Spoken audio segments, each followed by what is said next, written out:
अस्सलाम वालेकुम, welcome to this vlog. नाज़रीन, आज दिन भर कुछ ख़बरें जो मैंने पढ़ी या मेरी नज़रों से गुजरी, उनमें से कुछ जो है वो मैं आप लोगों के साथ शेयर भी करना चाहूँगी और उस पर कुछ डिस्कशन भी हम करेंगे मैं इस व्लॉग के ज़रिए, और आप लोग जो हैं उस हवाले से फ़ीडबैक दीजिएगा अपने कमेंट्स में। अच्छा नाज़रीन, यूसुफ रज़ा गिलानी ने आज मुल्तान में ख़िताब किया जिसमें उनका कहना था, बड़े सार्केस्टिक वे में उन्होंने कहा कि जी इससे बेहतर अब लेवल प्लेइंग फील्ड क्या होगी कि नैब के जो केसेस हैं वो तमाम के तमाम साबिक वज़राए आज़म जो गुजरे हैं जिन पे नैब केसेस थे वो सब के सब खुल चुके हैं, तो अब मज़ा आएगा। और उन्होंने ये भी कहा कि नवाज़ शरीफ साहब आप आइए, हम आपको खुशामदीद कहेंगे। इसके साथ साथ उन्होंने ये भी कहा कि पीटीआई का पहले भी मुकाबला किया था और अब भी वो तैयार है। तो यूसुफ रज़ा गिलानी साहब ऐसा क्यों कह रहे थे हम अच्छी तरह से समझ गए हैं आपकी इस सार्केस्टिक वे में, क्योंकि पिछले दिनों बहुत ज़्यादा पीपल्स पार्टी की जानिब से और बिलावल भुट्टो ज़रदारी जहाँ पे भी खिताब कर रहे थे या प्रेस कॉन्फ्रेंस कर रहे थे तो वो बार बार लेवल प्लेइंग फील्ड की बात भी कर रहे थे कि पीपल्स पार्टी को लेवल प्लेइंग फील्ड जो है वो नहीं मिल रही है। आसिफ अली जरदारी की जानिब से भी ऐसा बयान आया और पीपल्स पार्टी के दीगर रहनुमा की जानिब से भी इस तरह का बयान आया, और जो मुस्लिम लीग नून के रहनुमा हैं उनकी जानिब से कहा गया कि जी अब सिंध में हम पीपल्स पार्टी का जमकर मुकाबला करेंगे।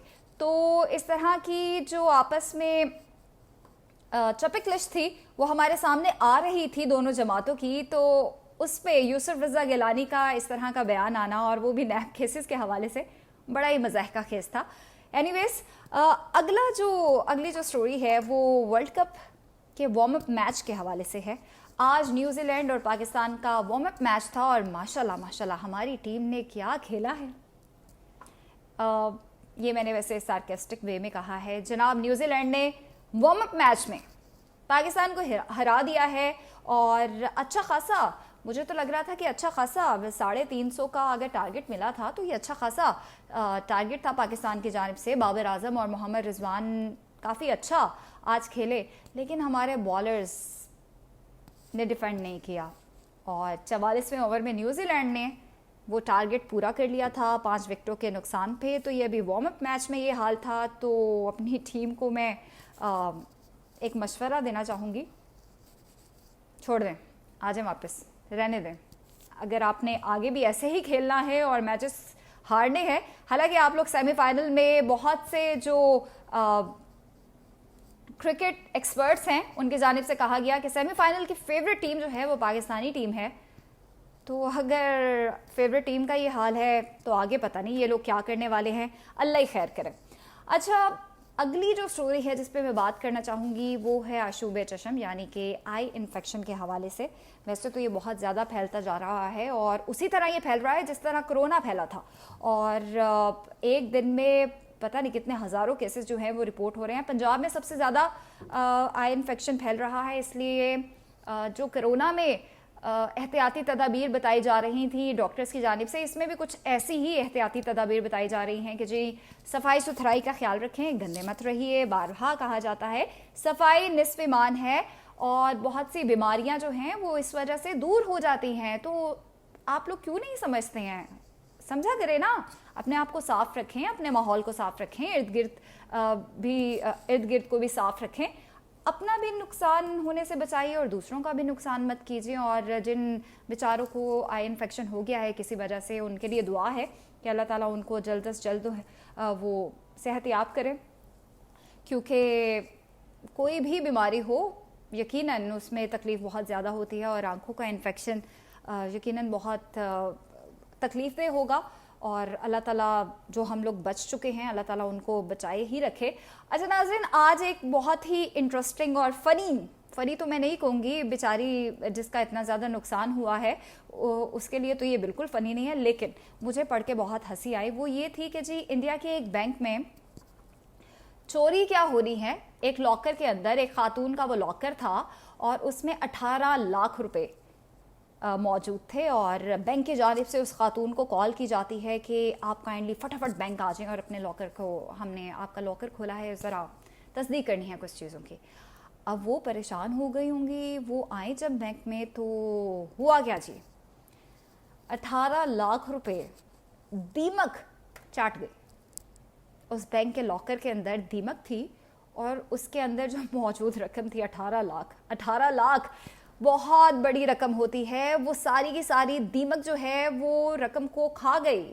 और जब लाइक पेजेस, वो जो चूरा होता है, आप उसको चूरा कहते हैं, मैं वही कहूँगी, वो नोटों का चूरा बेचारी है। वो बैंक वाले भी परेशान, सर पकड़ के बैठ गए। और जिस खातून का इतना नुकसान हो गया है, मेरी यकीनन हमदर्दी जो है वो आपके साथ है, लेकिन हंसी भी आ रही थी।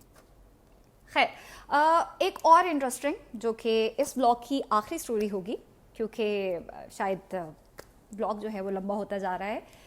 नाज़रीन, आपको पता है कि यूरोप में जो मुल्क है नॉर्वे, उसका एक शहर है जहाँ पे कब्रिस्तान नहीं है।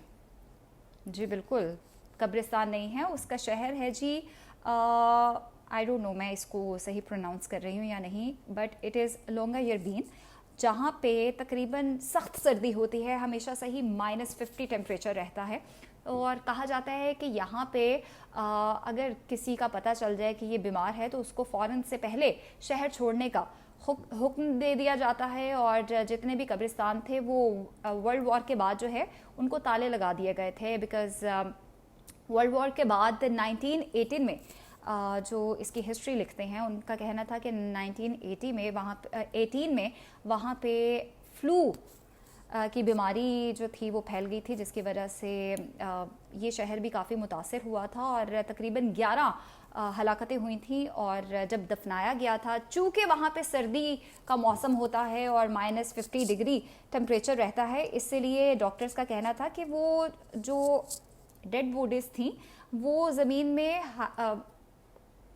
घुली ही नहीं थी, क्योंकि जैसे ही मुर्दे को दफनाया जाता है तो वो ज़मीन में घुल जाती है। उसकी बॉडी जो है वो मांस वगैरह, सिर्फ हड्डियां रह जाती हैं। और अब तो ये हाल है कि कुछ अरसे के बाद हड्डियां भी नहीं मिल रही होती हैं।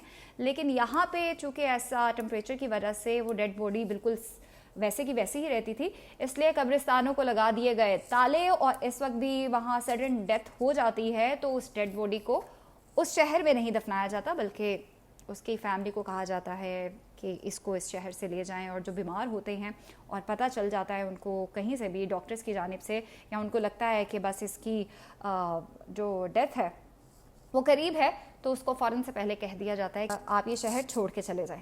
तो ये व्लॉग कैसा लगा और जितनी भी डिटेल मैंने आपसे शेयर की है, आप लोगों का इस हवाले से क्या ख्याल है? और मुझे ये भी काइंडली बताइएगा कि आज का व्लॉग आप लोगों को कैसा लग रहा है, और क्या मैं इसी तर्ज पे डिफरेंट स्टोरीज आप लोगों के साथ लेकर आऊँ, शेयर करूँ और उस पर अपना फीडबैक आप लोगों तक पहुँचाऊँ, तो कैसा रहेगा।